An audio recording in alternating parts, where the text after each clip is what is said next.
Good evening, ladies and gentlemen. Welcome back to CarQuest MASCAR Tour 1999. We're coming to you from the Oyster Bed Raceway Park here in Prince Edward Island. I'm Barry Johnson, along with a MASCAR official, Al Robinson. Al, we finally made it to the 100-lap feature here tonight.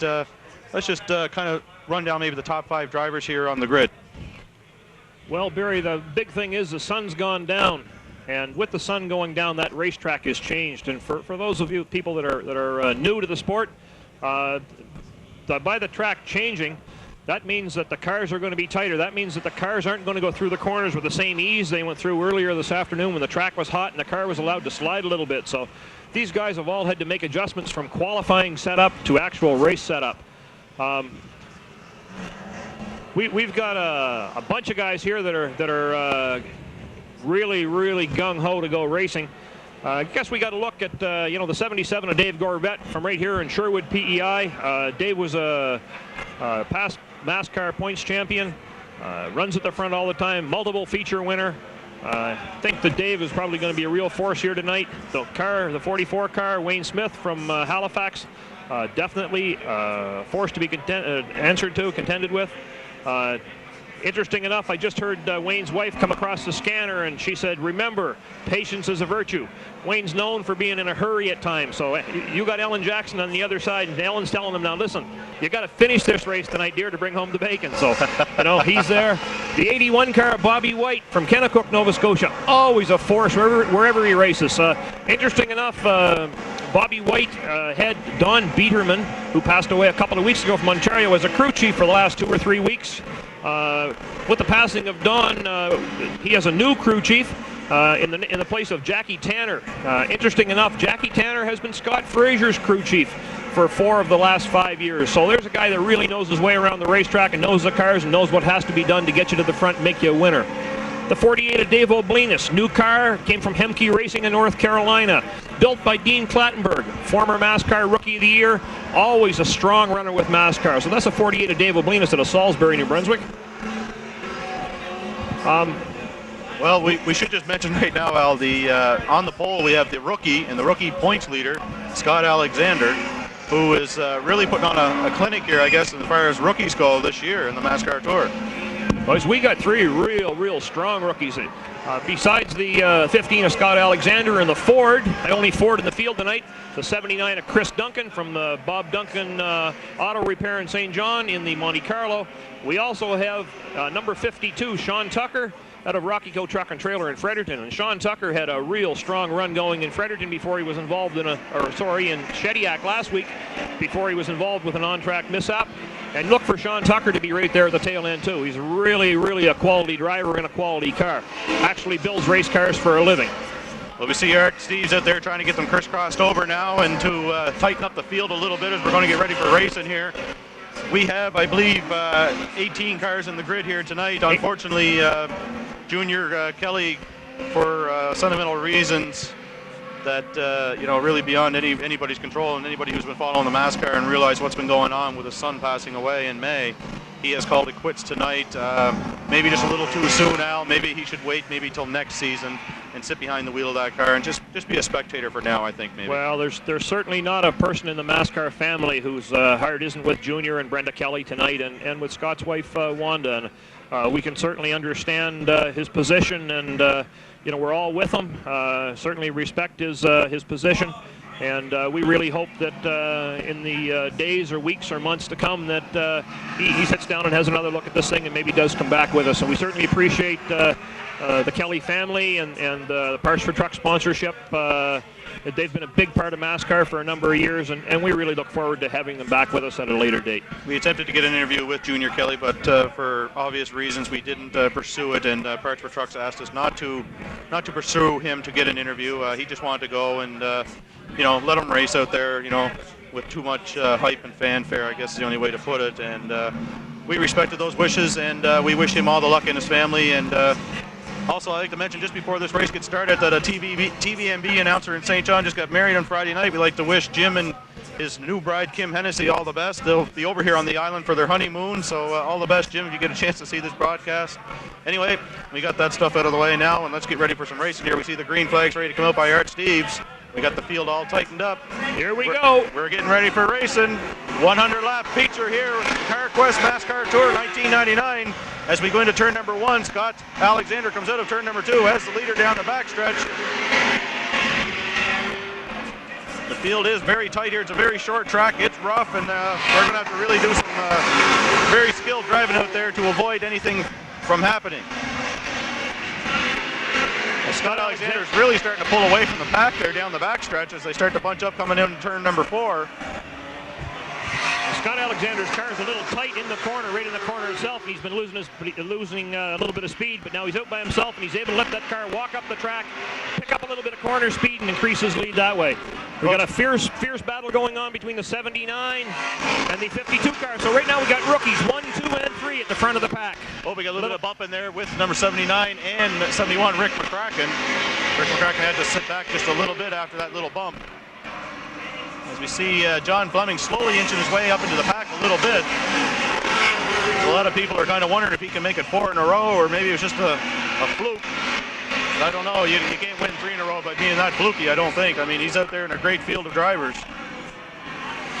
A lot of these drivers, they don't have the fierce competition. Scott Fraser out there, you know, time in and time out, they've seen him in first place, so they don't, a little bit of a breathing room for them. Well, John Fleming certainly on the march. He just picked up a 1 position passing the 48 car of Dave Oblinus, and he's underneath Wayne Smith now in the 44. So.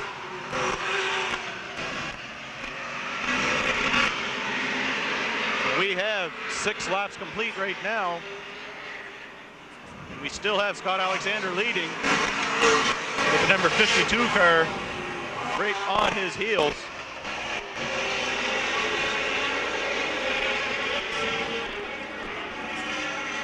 I'm Barry Johnson along with the MASCAR official Al Robinson.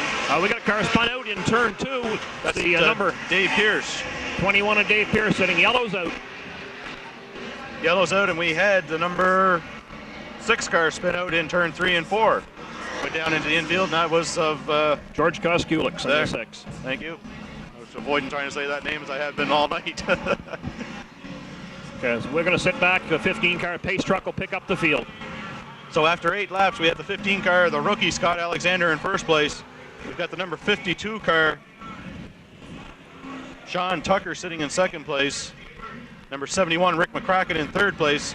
Winter 17 of Dave Potter just go to the pit, so they're going to be making some repairs, so we'll look for him to return here momentarily coming out of turn 2. And one of the local boys, number 77, Dave Gorvette, sitting in fourth place. And number 81, Bobby White, as you mentioned in the top of this lap feature, 100-lap feature. Keep an eye on him, and he's sneaking up in the pack there at fifth place.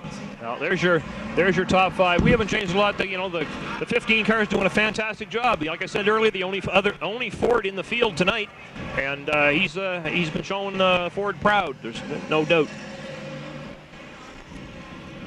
Dave Mann is bringing up the rear there. Of course, Dave Pierce is going to be in the final position right now, but Brad Mann making the long trip from near Campbellton, New Brunswick. That's a long trip for him to make it to Oyster Bed Raceway here in PEI. But it was an off weekend for him, he said. And he said, well, let's go racing. He said, give it a shot anyway. He only runs about 3 races a year here in the MASCAR Tour, so this is one of them. And it's kind of a rough track to come on out and race against the good old boys, I guess. Well, that's right. The MASCAR people really appreciate Brad Mann and other competitors like Brad Mann, and they want to pick up 2 or 3 races a year. They're certainly more than welcome, and we're hoping that over the next period of time that there'll be more of the Pro Stock cars from Fredericton come and pick up a race or 2 or 3 a year with MASCAR and show their real colors and get some advertising for their sponsors, because those people have a lot of sponsors in the Fredericton area, and as you know, Barry, this will be shown in the Fredericton area on cable TV, and that's what it's all about, is to get the sport out and let everybody know what's happening at these racetracks and get them out to the racetracks and enjoy what's happening.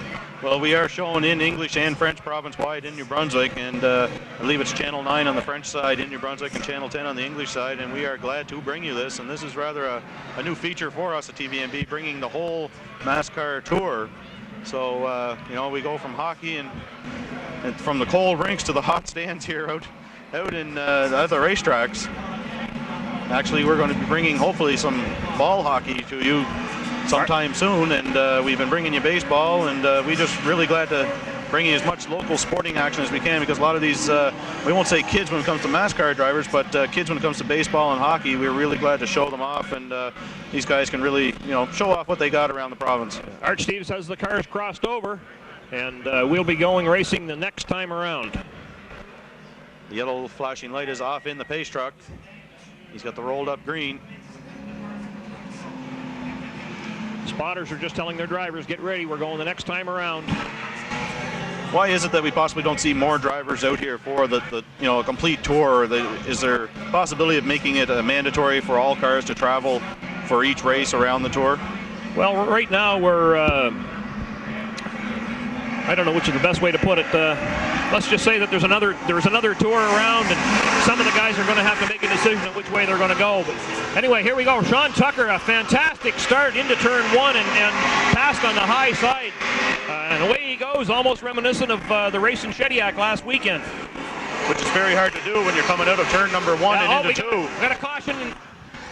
No, we don't. We had a couple of cars hit hard in turn one. I don't know who would. We got to get yellows out now. Yeah, yellows out now. There was a flurry of sparks, and away they went. So the number 17 car. The 71 car is down over the bank, Barry. Okay. We got a good camera angle on that. Great shot, guys. We're looking right at him. Safety officials down talking to him there right now. That's the 71 car of Rick McCracken. Unfortunately, because he was sitting up there, I believe, in third spot before the caution. That's very unfortunate for him. Hopefully he's okay down there. They've called for a tow truck. We got a great camera angle on that, and I want to thank the guys for really doing a great job there. As Al's getting on the scanner there and seeing what's going on here. But we're under a yellow here. The 17 car of Dave Potter has gone into the pit, so he may have made contact with the 71 car of Rick McCracken. You see an ambulance down there making sure everything's okay. Hopefully our great guys behind the cameras here got a replay for us, and we can just maybe see what happened there. It's a lot of MASCAR officials down there checking things out, see how he is doing. So far he has not gotten out of the car. We hope not. Hope there's no injury involved there. So after 9 laps, which seems like it's been quite a while here now, in first place you have number 52, Sean Tucker, and in second place number 77, Dave Gorvet. In third place number 15, the rookie Scott Alexander. In fourth place you have number 81, Bobby White. And sitting in fifth place, as I told you folks, keep an eye on that number 97 car, John Fleming. This guy is slowly moving up the pack, and he's definitely going to be a force to reckon with here tonight. Poor Al here's wrapped up in cable here. He's got too many earpieces going here, and but we're glad he's got one of those earpieces, because he can give us a rundown as to what's going on amongst the cars and amongst the track officials. And as you can see, the number 99 car, after one of the qualifiers, has to peel off some of his skin, I guess to say, and he's not really running the way he'd like to aerodynamically anyway.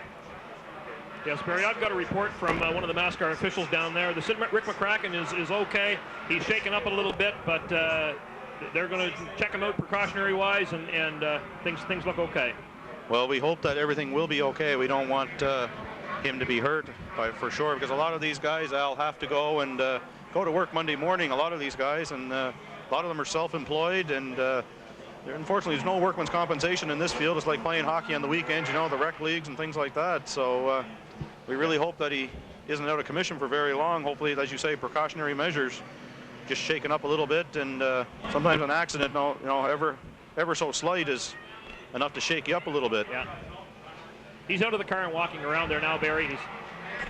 He's walking back, but he's behind the ambulance. So, one of his pit crews there, and they've got the car picked up. It doesn't look to be a lot of damage on the car, at least on the on this side, although I noticed that the hood's off, but that would be to enable the wrecking truck to pick it up on the front hoop, pick the car up, pick it clear.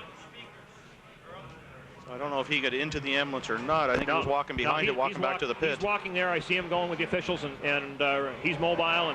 And knowing what kind of great competitor Rick is, I wouldn't be surprised if that car's not hurt real bad. He gets his wind, he might even show up out there again. So. Well, that would be really good to see. And a lot of drivers, you know, sometimes accidents look worse than what they actually are. And you look at the car, as we saw one time in Halifax, the car looked a lot worse than what it was. And I believe that might have been the number 81 car, I believe, at one time of Bobby White. And it looked a heck of a lot worse than what it was, actually, because he got back out there and went racing again. He didn't have much body left on the car, but he got out there racing. These things will go. I mean, when you start peeling the skin off them, they're basically a tubular chassis with a 1 3/4 roll cage in it, and you could take the whole body off, and the car is not very aerodynamic, but still raceable. Al, just give us a rundown on what these cars are running for motors, most of them, and some of the guidelines, maybe weights and things like that. A lot of people are not really realizing behind the scenes these cars have to go into the scale house, I guess, so to speak, and pass inspection and whatnot, and then at the end of the race, the winner has to go in and get inspected. Yeah, actually, after the race, there's a top 3, and you know about the magic spot because you picked the lucky guy to get fourth fellow go through tech tonight. So hey, don't say my name about that one. Anyway, these cars are all tubular chassis built by people like Junior Hanley or Hemke in the Carolinas or Howe Racing. They have the Chevrolets, 350 cubic inch motors. You're allowed as much as a 60 thou overbore, a hydraulic or a flat tappet camshaft. The porting on the cylinder heads, you're allowed a 1/2 inch in on the intake valve. You're not allowed to touch the exhaust port at all. You may go 1/2 inch below both the intake and the exhaust ports as far as blending the bowl and stuff in goes. They weigh 2,850 pounds full of gas with the driver in it. They have 4-wheel disc brakes, which are adjustable by the driver in the car. They adjust bias as the fuel load goes down. The Fords are allowed 351 cubic inches plus a 60 thou overbore, and the Chrysler product, which there are none here tonight, although Scott Fraser did run a Chrysler with us earlier in the season, are allowed 360 cubic inches plus the 60 thou overbore. So they got a few cubes, and as such can pick up a couple of horsepower, maybe get them a little bit of an advantage. The cars are 65 inches wide in tread width. That's center to center on the track. They run, to switch back to the motor, they run a Holley 2-barrel carburetor, a 4412.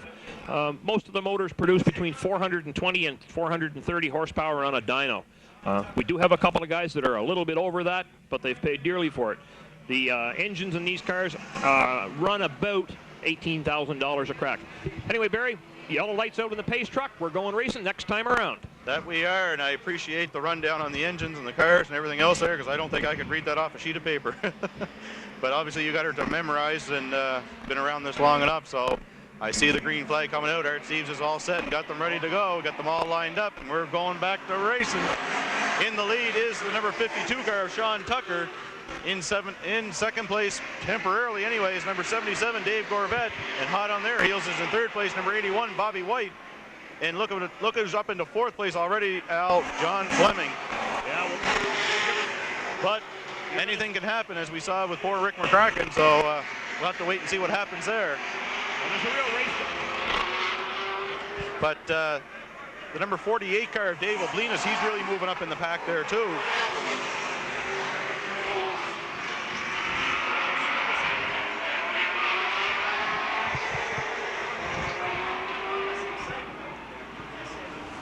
Yeah. There we go. There's your race leader, number 77, Dave Gorvette, as we just tried to do a little fancy repair work here.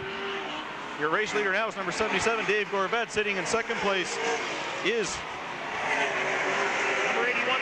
The number 52. Number 81, Bobby White in second. Number 81's in second now. 52 is just being overtaken by John Fleming, and as I said earlier in the telecast, you've really got to protect that lower lane, because if you let a guy get his nose in underneath you, he's going by, and that's just what happened with Sean Tucker. He got a little bit high, one nose was followed by two more, so it just lost him 3 spots. Oh, here we got a car real loose in 4, but quite a save. Real nice piece of driving by the 24 Scott Livingston. And as we notice, as they go into the turns, they do a little pushing if they want to get in underneath and try to push that car up higher, which is what John Fleming did to the number 52 car. He said, get out of my way. I'm going to push you out if you're not going to move. Well, you get up too high, Barry, up in what we call the marbles. If you get up too high where the rubber's coming off the tires and makes the racetrack slippery, you're going to end up down over the bank or into a wall. So you got to be careful. You stay in there in the racing groove. The track is banked, but not banked enough to keep you from going over the edge, that's for sure, especially turn 1 and 2. Turn 3 and 4, you got the wall there, and you're not going to move that wall very much, that's for sure. So your race leader is number 77, Mr. Gorvette. Well, the 44 car, Wayne Smith, just picked off the 24 of Scott Livingston, and he's on a march. He's pulling away there. He's going to catch this front bunch if he keeps going at the present rate. Also, a great race on the track between the 99 of Greg Seward and the 48 of Dave Oblinus.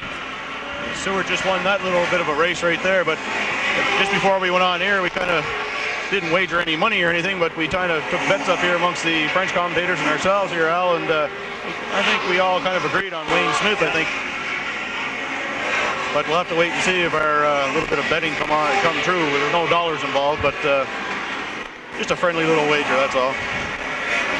Now the track is really starting to spread out here. We're going to see some lap cars coming up here real soon. We got guys, Barry, too. I'm hearing on the scanner, they're telling their drivers, it's early, save your tires, save your tires. You drive the car too hard now, you'll have nothing left for the other end. So you've got to be smart. If you burn the rubber off them early, you'll have nothing for the tail end, and you'll be slow, and that'll cost you positions at the other end of the race. Dave Gorvette and Bobby White are having a real good battle there, trying to get into first place as they catch up to slower traffic. And being lapped right now is Byron Bartlett, the number 7 car from Ross Lake, New Brunswick. Unfortunately, poor Byron just seems to get the car working right, and just before they went out for the feature tonight, they tinkered with it a little bit, and they tinkered the wrong way. They tinkered left instead of right, maybe, I don't know. But well, 77 and 81, the 81's underneath them. Doing a little bump in there, little nudging here and there. Well, what those two guys are doing right now is they're wearing their tires right out. So I imagine guys like Wayne Smith and Oblinus are saying, yeah, go right ahead, boys. You know, and his spotter's supposed to be saying the same thing, just slack off a little bit. John Fleming's spotter and Sean Tucker's brother Darcy are on the radio saying, keep it smooth, keep the car straight, save your tires. The guys are burning it up front. I mean, we're only in 27 laps or 21 laps. I can't see the board. It's 27 now. 27 laps, so there's a long way to go yet. Your race leader right now as it stands is the number 81 car, Bobby White. He overtook Dave Gorvette. In third place is number 97, John Fleming. And in fourth place is the 52 car of Sean Tucker. And creeping up into the rear, it's the number 99 car, Greg Seward, who had a great finish up in Fredericton. The 81 car is loose. You see his back end bobbling a little bit as he's going down the straightaway, so he's not getting the maximum traction. I think maybe he burned out a lot of his rubber trying to get by Gorvette. Gorvette maybe just kind of trying to tail him a little bit and just say, go ahead, I'll take you in one of these turns because you're going to be over the bank. Really hard now for the fans to try and follow who's on lead laps here. Unfortunately, you only have the top 5 tree here, not like in NASCAR where you got almost the full field onto what they call the tree. Which is all the drivers. But we can give you the top 5 as we see it on the board. 24 car, Scott Livingston. I think we just lost him over the bank. I think so. Hopefully we can camera down over the bank there to see. Yellow is out. Full course yellow coming out right now. We might get a replay on that, I don't know, as the cameraman's trying to find it. I think he's making the circuit and going to come back out on the track. He did. Yeah, just did, yeah. Okay, he went off sideways. He got loose in turn 4 and gathered the car back in and got loose again as he was going into one. So he's got we have a replay coming on that real quick. And they say there's here it comes. Here comes the replay. Like I said, he got up on the marbles. Oh, did he ever? Yeah. He's lucky to save that and come back out on the track again. Yeah, he's lucky he didn't collect the wall. Oh, wait now. That's him going to the... No, he's over into the fence. He's still there. I can see him from our vantage point. He's right straight across from where we're standing, and there's a track official over there talking to him. He's into the fence over there, or tree or something, whatever's over there. Didn't make it back up. That's the driveway up into the VIP area. Maybe he stopped for a pop. I don't know. Hopefully he didn't hit another parked car over there. Maybe he did hit another parked car or something. They're over there checking out a car anyway. It was a 24 car, and he's out on the track. I'll go to my other radio, Barry. I'll be right back. All right, then. That's the advantages, folks, of having somebody from MASCAR with me here. We can get the ins and outs, and unfortunately for our poor compadres on the French side, they don't have that advantage. So I'll just run down the top 5 right now. After 32 laps, we're under a full course yellow here at the Oyster Bed Raceway. I'm Barry Johnson, along with MASCAR official Al Robinson. Your race leader right now is the number 81 car of Bobby White. In second place is the PEI native Dave Gorvette. Riding in third place is number 97, John Fleming. And in fourth place is number 52, Sean Tucker. And bringing up the rear in the top 5 is the number 99 car of Greg Seward, who doesn't have a whole lot of his body on there. He's got the driver's side on, but he's missing bits and pieces on the passenger side. As we see Byron Bartlett coming back out onto the track. It's a chance sometimes for some of these cars on yellows. Well, we just got corrected. It's the 21 car of Dave Pierce over there into the fence. And they're checking him out over there. I don't see an ambulance there or anything yet. They can't be too...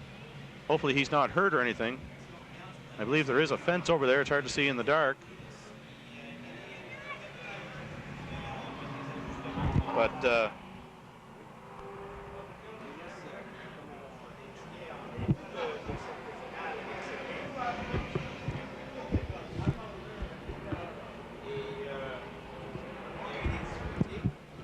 So anyway, I got a set of binoculars here. I'm going to take a look and see what I can find over there anyway, and see if we can report back to you a little bit more. Al, maybe you can just give us another report on some of the MASCAR Tour this year, as we're coming into a 2-week break or so. We're coming into a two-week break, and then we're going to be going back to Antigonish to continue on the second half of the season. Yes, we've got traditionally we take a couple of weeks off towards the end of June, the 1st of July. It allows the crew members, the drivers, to have some family time. It allows the guys to have a real vacation. If we raced every week, we'd be short cars because the cars would be short crews. So everybody deserves some time off. The summer around this area is short enough. So this is what we've done. We've have this 2-week window. We return after our 2-week break to the high banks of Riverside Speedway in Antigonish, Nova Scotia, 1/3 mile. Pits are in the infield at Antigonish. By far the fastest. Well, I have to cut you off there, Al, because we're going to go to a little bit break, and we're just going to go to a break, and we'll be right back because we are under a full course yellow here at Oyster Bed Raceway in BEI.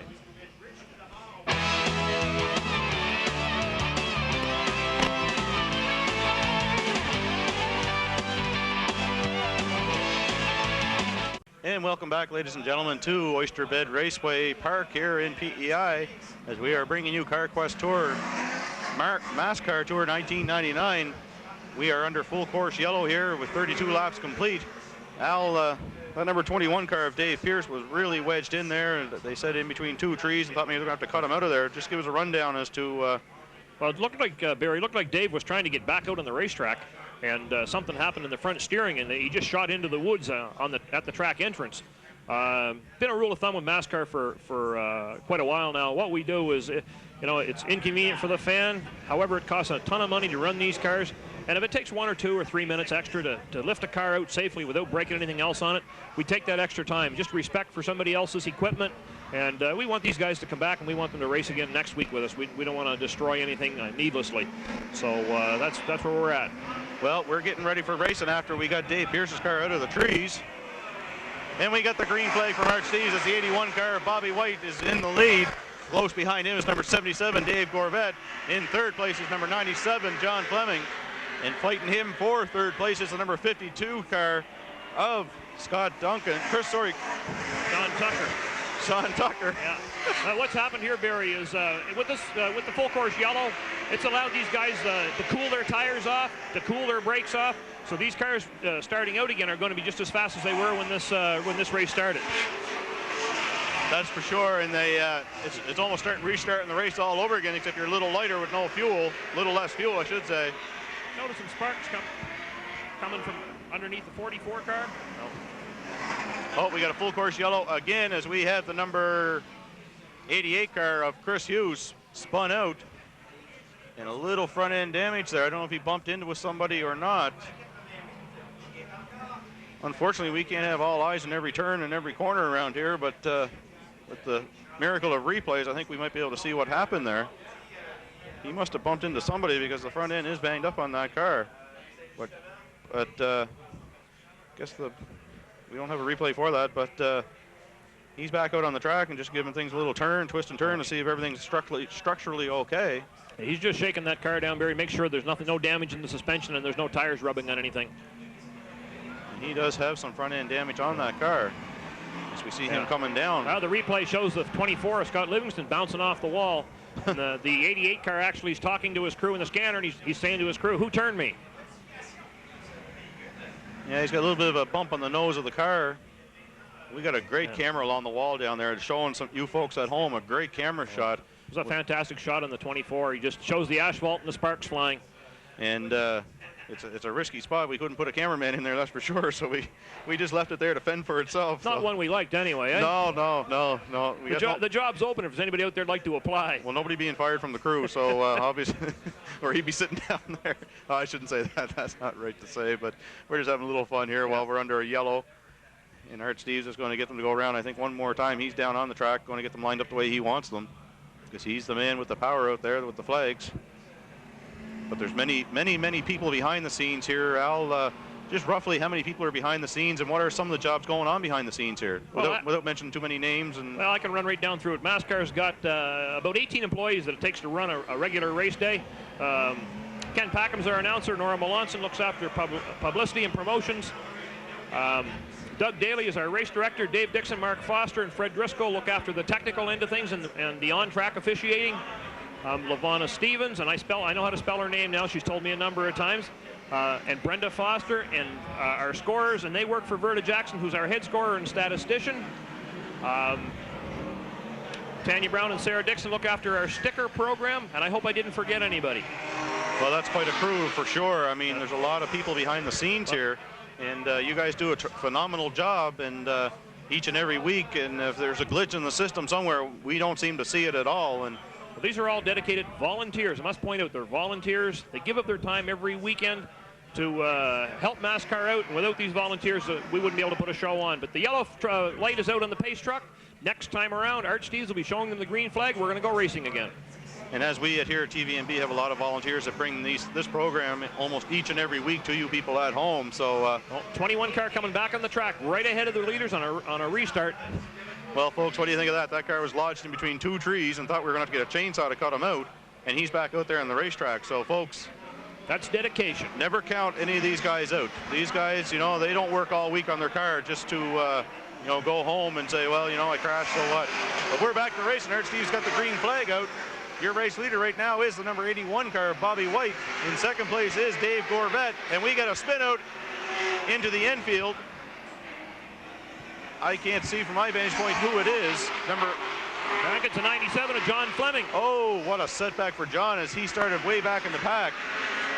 And John Fleming, his car's running. He's pulling back onto the racetrack. He's lost a lap. Oh, that's going to be hard to make up on this short track. Hopefully he can, because he is a very good driver, but we'll have to wait and see. As I was saying, your race leader is now Bobby White in the 81 car. In second place is 77, Dave Gorvette. And now up into third place is the 99 car of Greg Seward. And just keep an eye on him. He's been creeping up there. And in fourth place is the 6 car of George Koskiewicz. And I spit that one out, no problem at all, thank goodness. And riding in fifth place is the number 24 car, who got into a little bit of fender benders and whatnot a little earlier. Help me out here, Al. 24 car. 24 car, Scott Livingston, Sherwood PEI. There we go. The other Islander. I should have known better. 88 car, I believe, Barry has a flat right front tire. I'm hearing that from his crew in the scanner.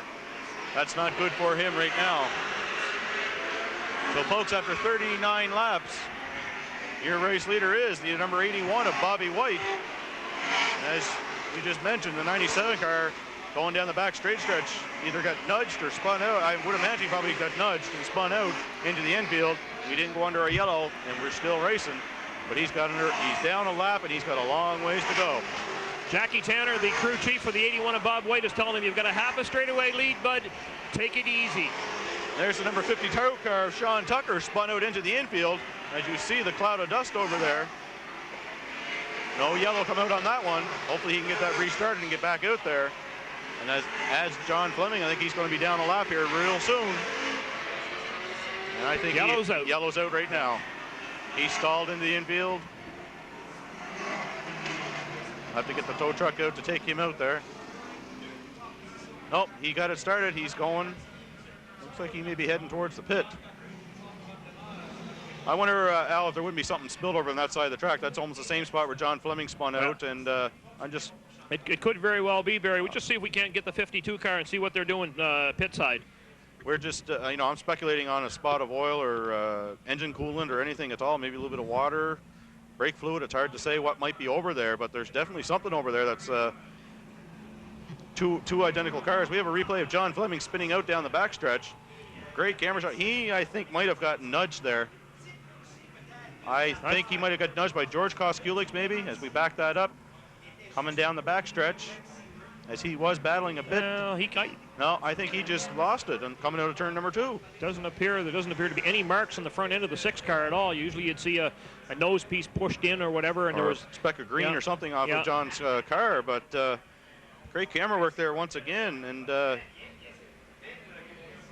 as we showed you, it doesn't look like he might have just spun out there, but as we saw, the 52 car, Sean Tucker, he spun out almost in the exact same spot, just a little bit before John did.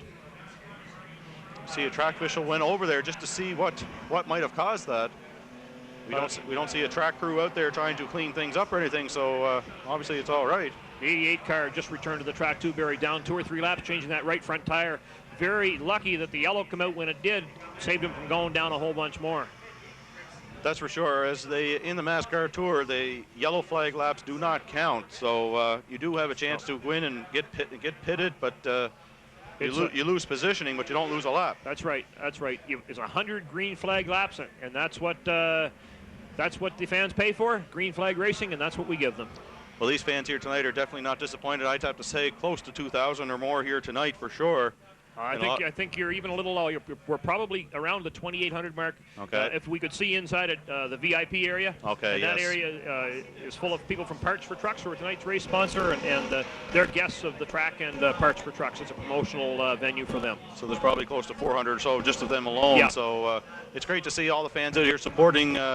Hard-working fans in this part of the province for sure, because as we know, it's a potato-growing belt of the country, and this is a busy time of year for them too. This is very busy, and driving over here today, we've seen a lot of potatoes just coming up out of the ground, and some already out of the ground. But the most important thing is a lot of them are getting their hay cut, and well, you work in the field all day and you hang around the racetrack at night, and guess what? You don't get Sunday off in their business. No, you don't. You make hay when the sun shines, and the sun is supposed to shine here very nice tomorrow, and I'm hoping to hit to the beach. I don't know about you, Al, but tomorrow's Father's Day for me. I have to make a trip to see my special father in Fredericton. So I'm off the island tomorrow morning bright and early and head for St. John, and then I'm off to Fredericton after that. So busy day for me. I got that stop out of the way this morning, actually, on my way to PEI. I stopped up to the Miramichi on the way, and said Happy Father's Day, and said, well, tomorrow's your day, but I'm going to be on the island. That's going to be my day. So Miramichi for MASCAR, the 7th of August? I believe so. Here we go again. Green flags coming out. All right, Steve's all crouched down. 7 car just returned to the track in the backstretch. And here we go, green flag racing. 44 laps completed. Your race leader is now Dave Gorvette or Bobby White. We'll have to wait and see as they cross the start-finish line, and it's going to be Bobby White. Dave Gorvette's really taking a look there. He tried to drop down on the inside, but Greg Seward was there shutting the door on him.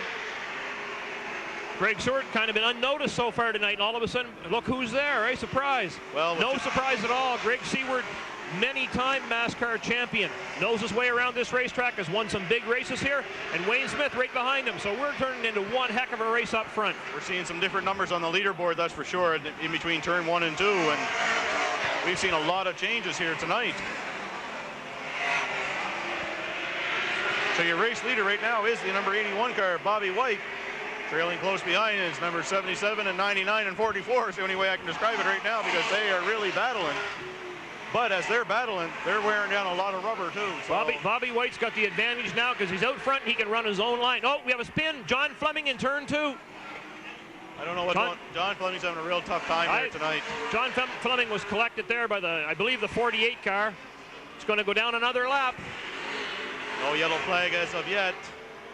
Arch wondering if he should put it out here. Nope. And John Fleming 17 is car back. just returned to the track behind the 97 of John Fleming too. That's Dave Potter. Dave Potter's back out, and John Fleming got it back on the track, but he's down another lap, so that makes 2, I believe he's down now, if my memory serves correctly. And they were lucky not to get the yellow flag out, or unlucky for John Fleming, I guess. Here we go. Now they're catching lap traffic, so Gorvette's got to change lanes.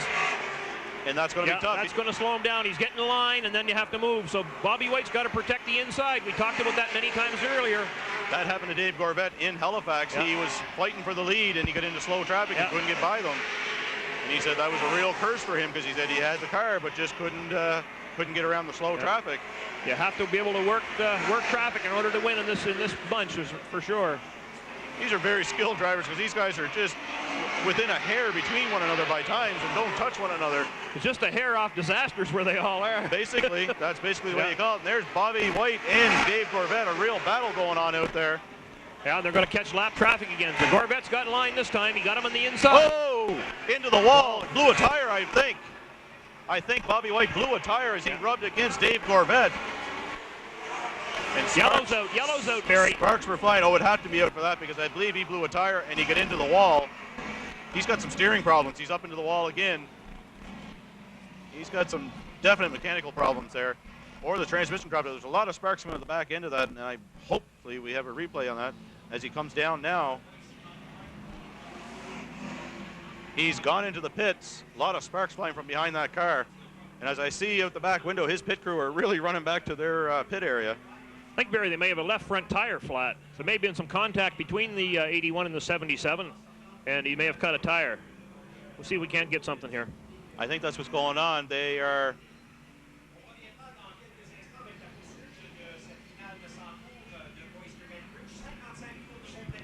jacking up the left-hand side of that car down in the pit area. Looks like they're going to take a look there. There was a lot of sparks flying. He may have picked up some debris off the racetrack and flattened the tire, or he could very well have been some contact between him and the 77. Well, we have to take a break. We're under yellow here at Oyster Bed Raceway in beautiful Prince Edward Island for MASCAR Tour 1999. CarQuest MASCAR Tour 1999.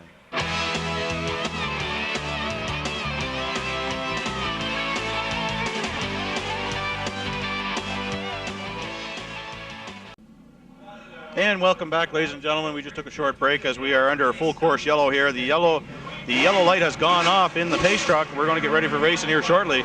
Just going to briefly run down who your race leader is right now, and it is, believe it or not, after poor old Mr. Bobby White had to go into the pit area. He's got some structural problems, I guess is the only way to put it right now. You can run that down in a second, Al. But number 99, Greg Seward, or Seward, depending on how you like to pronounce that. Seward's the way Greg likes it. Okay, and I used to call him Stewart, so I think he likes Seward altogether better. And number 44,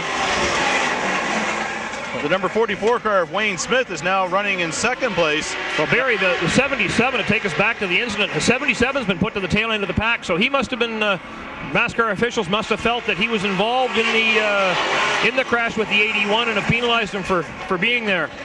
Dave Gorvette will not like that one little bit, but if you're going to do the crime, you're going to have to pay some time, that's for sure. And unfortunately, there must have been some bumping there. And as I said, just before we went to break, it looked like there was some bumping going on there. Well, the 81 car down in the pits. I hear Jack Tanner, crew chief, calling for upper control arm and a coilover shock assembly. So that's where they're at. They've certainly busted a fair number of parts on that left front of that 81 Russell White Lumber car. We've got some real good racing here now between Greg Seward and the number 44 of Wayne Smith. As Wayne Smith was trying to bump him just a little bit coming out of turn number 4 to get the inside line, which is the line they want. Riding in third place is number 6, George Koskilix. And believe it or not, in fourth place, we have the number 24 car. And that is Mr. Livingston. Mr. Livingston from the island, yeah. Scott Livingston. So we still have an Islander in the top 5. And riding in 5th place is the number 79 car of Chris Duncan. We've got 40 laps to go here, Barry, so she's anybody's race yet. Well, we passed the halfway point 10 laps ago. 61 laps right now. As we see John Fleming moving up into the pack, but he is down a lap or 2 now. He's really got some ground to make up. But after arriving here late, after having trailer problems and not getting a chance to get some practice laps out there, you can't expect too much more than what he's doing right now. And his winning streak, I think, is going to come to a real soon halt, unfortunately. but he's had a real good run at it, 3 wins in a row.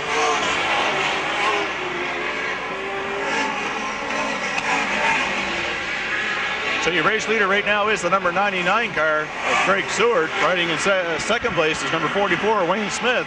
And in third place is the 6 car, George Koskulik. You'll get that right before the night's out. I hope so.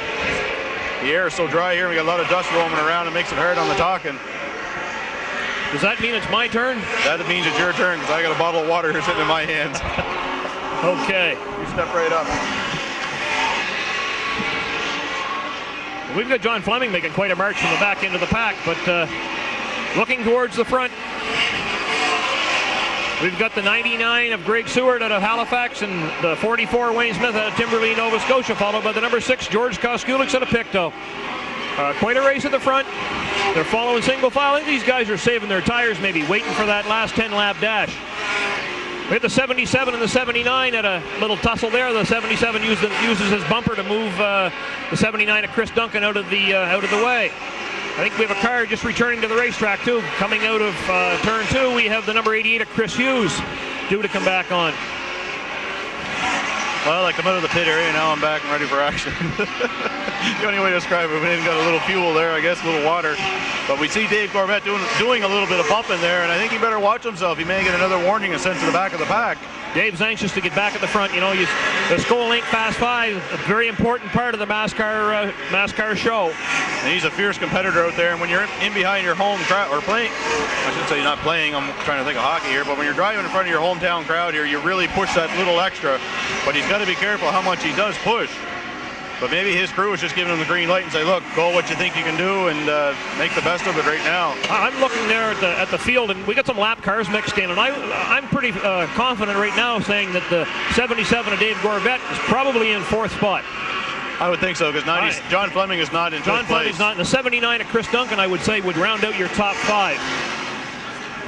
And we can't quite hear Ken Packham as he runs down the race leaders, but obviously for all the noises you can hear in the background from us. It's pretty to watch them work traffic, though. Some of the guys have a real knack for it. Well, we should mention that it's not only men behind the scenes here at MASCAR. It's there's some women running behind the scenes here too and doing a fine job. So it is a co-ed atmosphere here for you guys here at MASCAR. It's a family affair. Definitely. We like everybody to come and have a good time, both our workers and our drivers and our crews, and we have a number of little social events. We've been known to get together and have a pretty good barbecue and stuff after the races at every chance we get, really. Yeah. Well, obviously you look around the crowd here and you do see some women sitting in the crowd. So I shouldn't say some. I mean, it's a good percentage. It's a good percentage, here. Yeah. And a lot of them just don't come with the husbands or boyfriends or whatever. 79 Chris Duncan all by himself in turn 2, sitting facing the traffic. Yellow is out. Yellow's out. Yellow's out.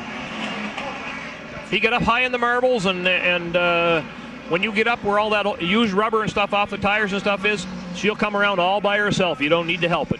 Well, we'll get the field straightened out now, at least the top 5 anyway. And as we see the scorer here, the track scorer, not the MASCAR scorer, obviously for what we call the tree, I guess is the only way to put the scoreboard. That's looked after, Barry, by one of the local people. And he'll just take the people that are the cars that are there in relation to the leader. Yeah. But right now, I mean, this is going to give the guys a chance to cool their tires off, cool their brakes off, and get ready for that dash to the finish. 24 laps to go, I believe.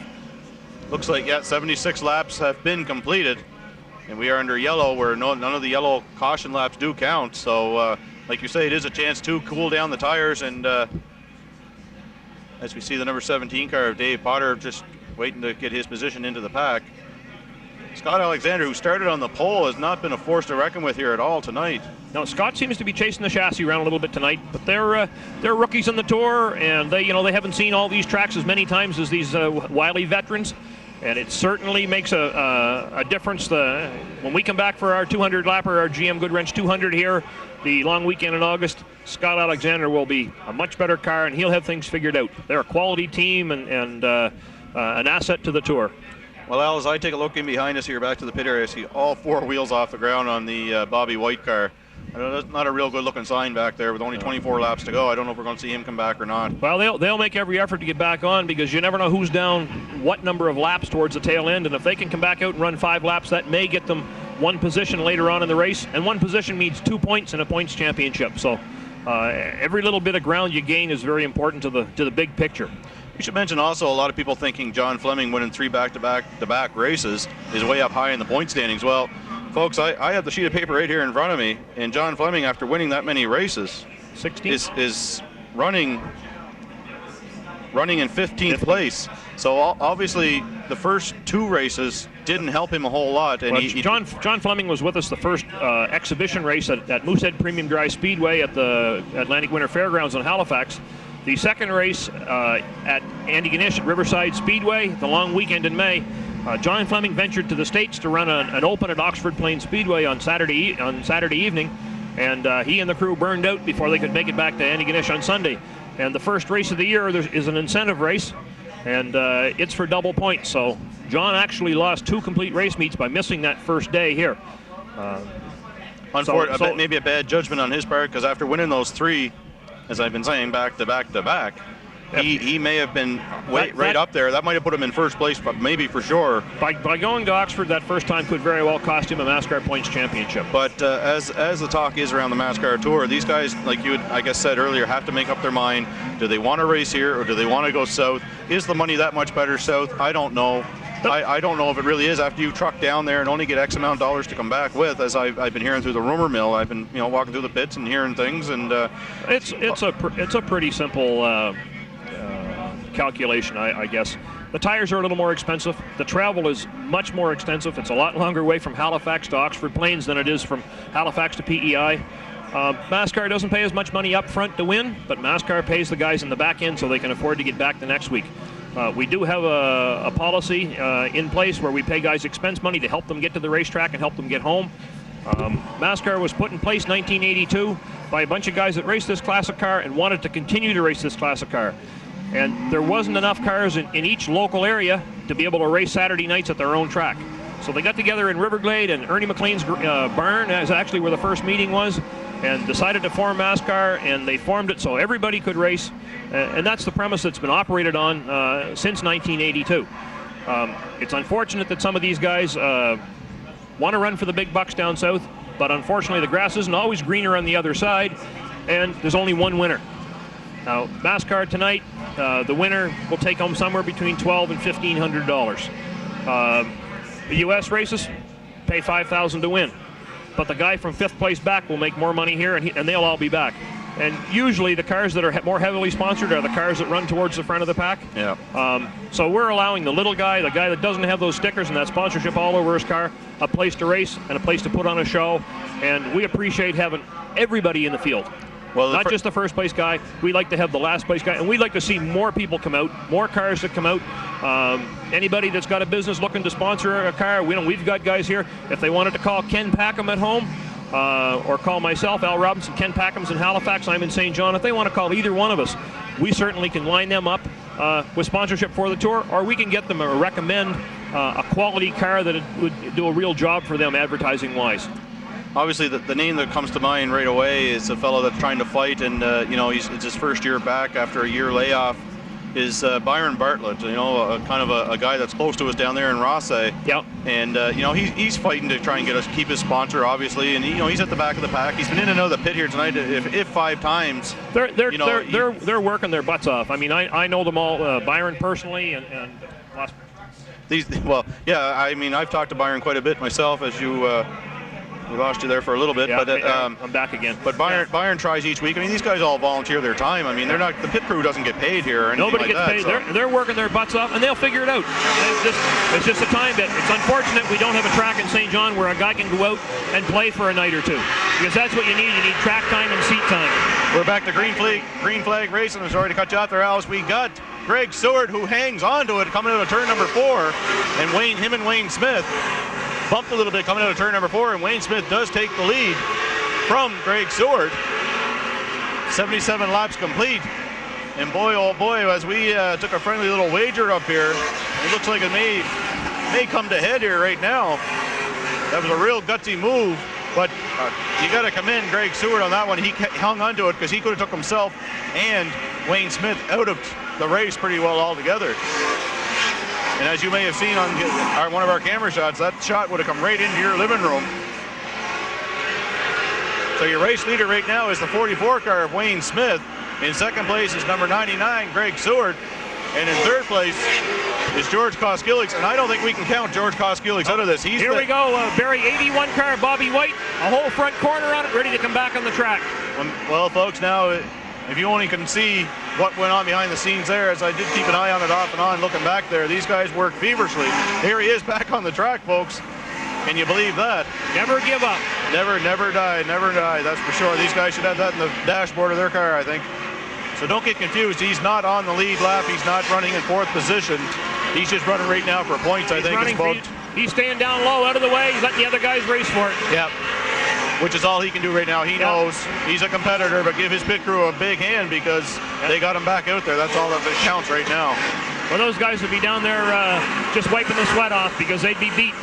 There's nothing worse than a hot race car, and let me tell you, those cars get hot.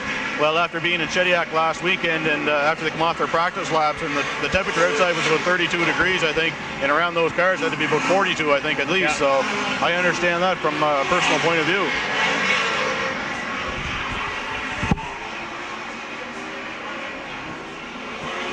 Well, rounding out the front runners right now, the 44 Wayne Smith and the 99 Greg Seward just lapping the 21 of Dave Pierce. George Koskilix falling in behind them. 17 car Dave Potter, a number of laps down. The 97 of John Fleming, we believe to be a couple of laps down. I'd say Dave Gorbett, the 77 car, running in fourth position. 24 and the 81 going by. 52 back on the track. 15 of Scott Alexander, 48 of Dave Oblina, 79 of Chris Duncan. We've got some bumping going on there between Wayne Smith and Greg Seward coming out of the turns and stuff. Greg's trying to just spin him around and just catching the bumper and almost like trying to spin him out of the way. Greg doesn't want to spin him, but Greg just wants to loosen him up enough to get by him. Yeah. If Greg spins him, Greg's going to the back too. So gotta be careful what he does. That's not the plan. No, you just give him enough to make him lift his foot, and then you take advantage of it. It's just a friendly nudge, so to speak. But as I was saying, George Koskilix sitting in back there, just kind of the predator waiting for the prey. You got it. He's waiting to leap. Yeah. Right now, he's what you could almost call tailing these guys right now. He's saving his tires, and he's just going along. His crew saying, George, if they spin, don't run into them, please. Well, you know his spotters are going to be watching, that's for sure. As George is making a run for second place.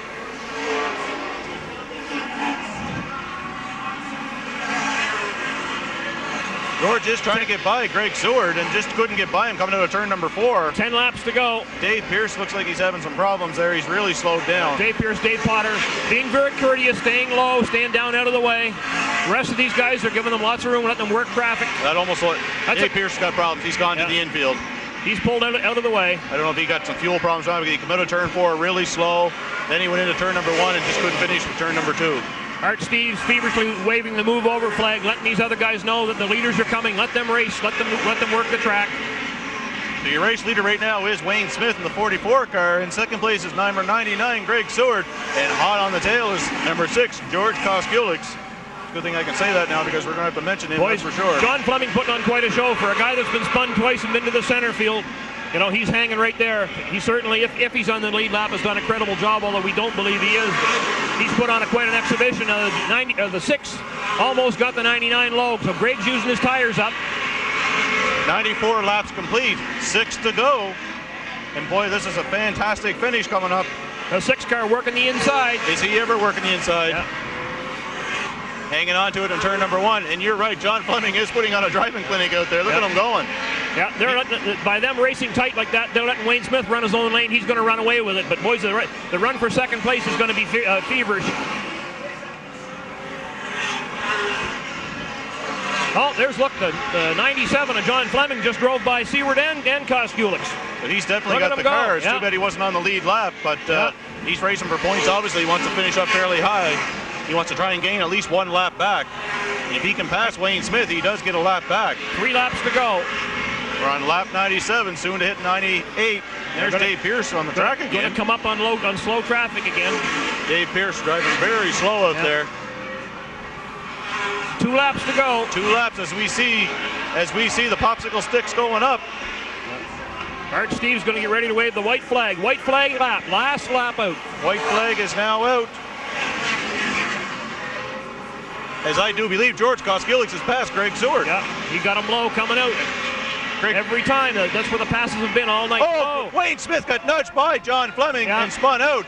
And here's your race winner, George Koskulik. Yeah. And we have a full course yellow coming out also. Well, that may not be the race leader. If the yellow came out before he spun him, we may go back. I believe we have to finish under green. So from what I saw at my vantage point, the checker flag came out and then Art grabbed the yellow. Okay. I'm not positive on that, but maybe we might see it on a replay. Well, we won't see Art on the replay. This will be good for controversy. This is look at the back tire flat on the Wayne Smith car. I really don't know what happened there. I'm hoping our great crew that we have can get us a replay on that and just see exactly what happened. The checker flag definitely has come out because they've stopped on the track. So if that's the case, your race winner is George Koskulik in the 6 car, and they have given him the checkered flag, but that is probably a temporary situation. Everything is pending review, but first car to go across the line is the car that usually wins the race. So Wayne Smith is not a happy camper now. He heads the pits, and he's somewhat disgusted for sure. I'd be, if I was John Fleming, I'd watch when I get out of my car because you definitely have a Mr. Wayne Smith very angry at him right now. I look like they bumped coming into turn 3. I wouldn't worry near about as much as Wayne Smith as I would Wayne's car owner, Frank Jackson. Frank is certainly a feisty character, to say the least. Well, there'll be definitely something said there. But there'll be words exchanged, yeah. I believe we're going to take it down to trackside with Ken Packham very shortly to get some comments from your race winner, George Koskulik. As I'm going to try and take a look down into the pit area here and see just what's going on. Did he turn him? All right, ladies and gentlemen, we're going to take it down to Ken Packham, the track announcer for MASCAR 1999. I was up on them, but boys were playing pretty rough tonight, and I was just hoping that they do what they did. But I'd rather have won it by passing them, but I don't know. Well, you did eventually. Well, I don't know. I pulled a sneaky one on Greg coming off here. I kind of squeezed. I thought maybe they would bang up front and we'd get a chance to win it. Well, you're there, George, and you've had a pretty decent run of it, really, for the first part of this year, considering that you're running under a whole different set of circumstances than you were a year ago right now. Yeah, we're not used to being broke. Well, hey, you're where it counts. Yeah, hey, I'm glad of it. The team worked real hard. We weren't going to come, and they worked all week in the car and got it ready, and here we are. But we'd like to do it again soon. Nice hand for folks. George Koskulik in the 6.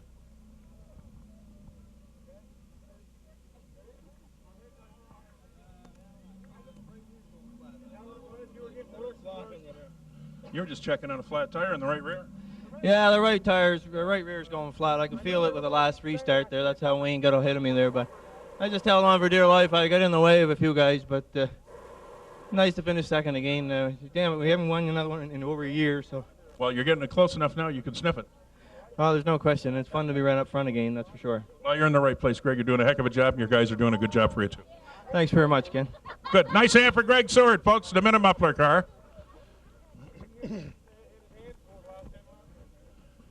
She was a night. Yeah, it was a hot one, Ken, say the least. Maybe in the seat, and then the night was pretty warm. Yeah. Boys, a lot of action out there that last few laps, man. Oh, man, oh, man. Yeah, we were trying, Ken, but we had lots of car, but we just had nowhere to go. Yeah.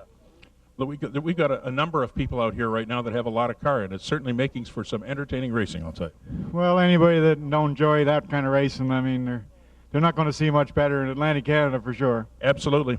Nice hand for Dave Gorvet. The XR4 Lubricants 77.